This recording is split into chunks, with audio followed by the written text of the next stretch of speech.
আচ্ছা স্বাধীন ভাৰতৰ প্ৰথম প্ৰধানমন্ত্ৰী কোন আছিল Jawaharlal Nehru good very good Nagasaki আৰু হিৰোচিমা চহৰ দুখন ক'ত অৱস্থিত জাপানত ভেৰি গুড আচ্ছা ভাৰতবৰ্ষই স্বাধীনতা কেতিয়া লাভ কৰিছিল 1857 চনৰ চিপাহী বিদ্ৰোহৰ সময়ৰ পৰাই প্ৰচেষ্টা চলিছিল আচ্ছা আৰু 1947 চনৰ 15 আগষ্টত সফলতা লাভ কৰোঁ গুড আচ্ছা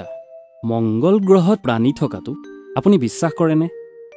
হয় বিজ্ঞানীসকলেও তাকেই ভাবিছে কিন্তু এতিয়াও পৰীক্ষা নিৰীক্ষা চলি আছে অ'কে ঠিক আছে থেংক ইউ ছাৰ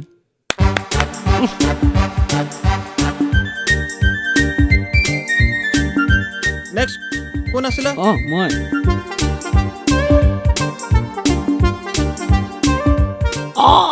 হেৰি নহয় আপোনাৰ ইণ্টাৰভিউ কেনেকুৱা হৈছে বাৰু ভাল হৈছে মই গোটেইকেইটা প্ৰশ্নৰে শুদ্ধ উত্তৰ দিছোঁ হেৰি দয়া কৰি মোক উত্তৰকেইটা ক'ব নেকি বাৰু মোৰ মানে অকণমান সুবিধা হ'ব আৰু ঠিক আছে বাৰু ঠিক আছে প্ৰথম প্ৰশ্নটোৰ উত্তৰ জৱাহৰলাল নেহৰু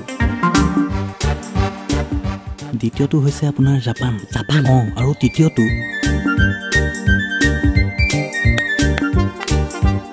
আচ্ছা বাৰু শুভেচ্ছা থাকিল দেই ধন্যবাদ দিব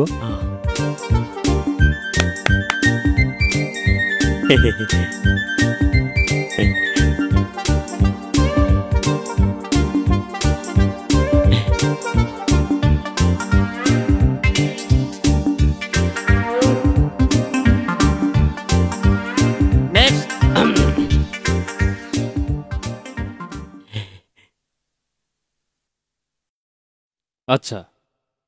আপোনাৰ নাম জৱাহৰলাল নেহৰু আপোনাৰ ঘৰ ক'ত জাপানত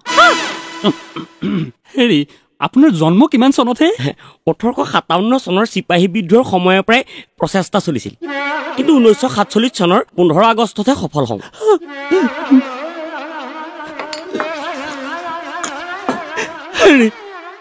আপুনি পাগল নেকি হে বিজ্ঞানীসকলেও তাকে ভাবিছে কিন্তু এতিয়াও পৰীক্ষা নিৰীক্ষা চলি আছে হেৰি